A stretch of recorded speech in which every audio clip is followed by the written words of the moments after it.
Okay, our topic is real life problems involving inverse function.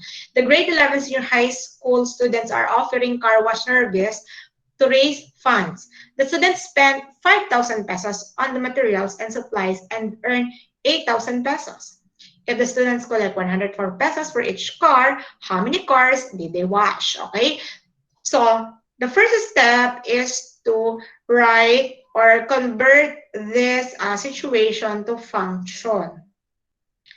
Okay, so the unknown here is how many cars? Or okay, so X is the number of cars. So since the students will collect 104 pesos per car, pag may nagpalinis sa kanila, okay? So ganito, since hindi natin alam, gagawin natin 104x. Okay, so this is the amount na ma-earn nila kapag sila ay nag-car wash. Nakuha po ba? Ito yon. Ngayon, meron silang expenses. Okay. Siyempre, yan. May expenses sila. E saan nila babawasin yung expenses? Siyempre, doon sa collection ng pinag-carwashan nila. Okay? So, minus 5,000. Ito ngayon yung kabuuan na kinita nila. Ngayon, para naman ngayon, makompute mo kung ilang sasakyan yon, kailangan mong gamitan ng inverse function. Okay? So, we have here y, or kailangan mong kunin yung inverse nila para ma-solve mo ito. So, we have here 104x minus 5,000. Now, interchange. Ayan. And then, transpose and change the sign. And then divide both sides by 104. Yeah. So, the inverse function of f of x, or the inverse function is x plus, ayan. Now, saan mapupunta yung 8,000? Okay, yung 8,000 ay ipapalit mo rito sa x. Okay?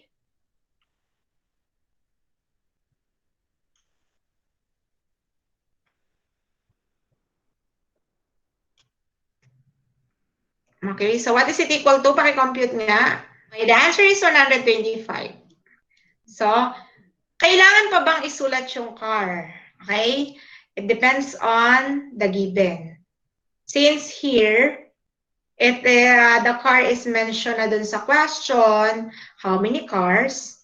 So, your answer is 125 only. Okay? Pero, minsan yung iba naglalagay ng cars pa o ng unit. Okay lang din naman, but hindi na siya required. Maliban na lang kung hindi siya nakalagay. Okay? The second example is similar to the first one, pero merong konting pagkakaiba. Mr. Orlando is planning a reception for his daughter at Oriental Hall, okay, for her 18th birthday. So, the use of hall costs 4,500 pesos, and that covers like sounds, electricity, water, and utility fee only. An additional of 50 pesos is also charged for each guest, okay, for the use of tables and chairs. If Mr. Orlando's budget for hall expenses is limited to 10,000, how many guests can he invite? Okay, so the first step again is to write this or represent this situation, okay, using functions. So we have f of x is, okay, so 50 pesos per guest, okay, and let x is equal to the number of guests. Okay, so next step is to add 4,500. So, unlike the first one na sinubtract ko siya, dito i-add mo siya. Kasi, itong kabuuan na to, ang value nito ay dapat 10,000. Okay? Ito yung kabuwang expenses, depende sa guest. Ang tinatanong mo ako hanggang ilan lang. Ngayon, kapag katama yung naipalit mo sa XOR, ito yung pinaka magiging value kung magkano lahat yung babayaran, depende sa guest. Okay? Unlike dito kasi, ano kasi ito ibang situation to. Dito kasi ito, magsusubtract ka talaga Kita yung ano siya, parang kumita ka. Parang ito sa nileles mo talaga ang expenses, hindi idinadagdag. Okay? Magkaiba kasi sila kumbaga magkaiba sila ng category. Kasi ito, this is the income and this is the expenses. Okay? Did you get it? Kaya, kailangan mo siya talagang isubtract. Okay? Para makuha mo yung pinaka-earnings mo talaga. Okay? Now, in this example naman, pareho siyang expenses. Ibig sabihin, ito expenses niya para sa chair, ito naman expenses niya para sa yung renta ng hall, kasama yung mga etc. na cargo nito. Now, ang susunod mong gagawin ay kunin mo yung inverse. So, y is equal to 50x plus 4,500.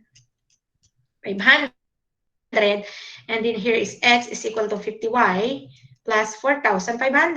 Okay? X minus 4,500 equals 50y. Okay? Divide both sides by 50.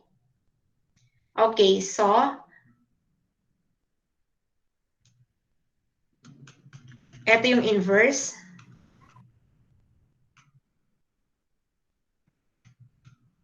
Ayan. Now, papalitan mo ngayon ng value yung x. So, kukunin natin yung f raised to negative 1 of 10,000.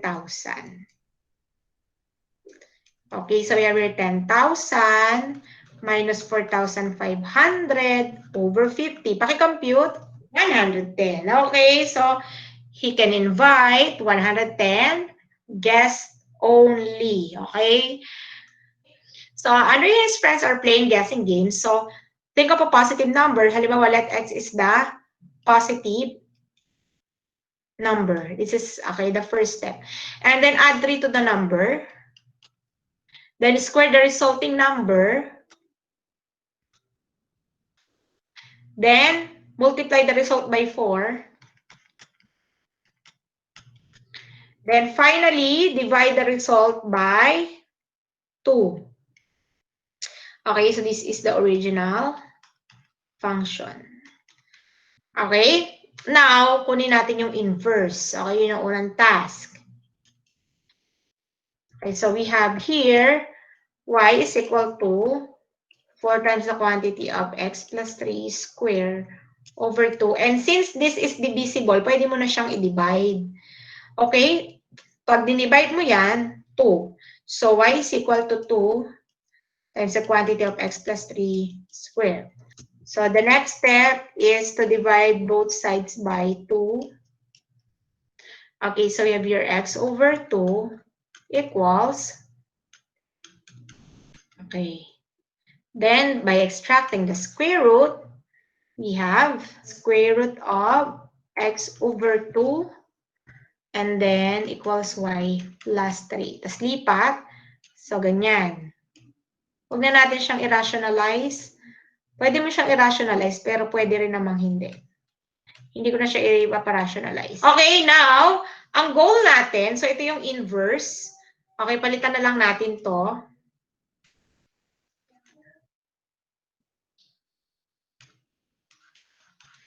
Ngayon, ang question dito is 50. 50 daw. So, papalitan natin ng 50 yung x. Ayan. So, we have 50 over 2 minus 3. So, what is 50 over 2? Okay, so we have here 25. So, square root of 25. 5. Positive and negative 5. But since you are looking for, okay, but since Andre asked his friend to think of a positive number only, hindi natin ilalagay yung negative 5 kasi maging negative ang answer. So, 5. So, 5 minus 3, So we have 2. 2 is the final answer.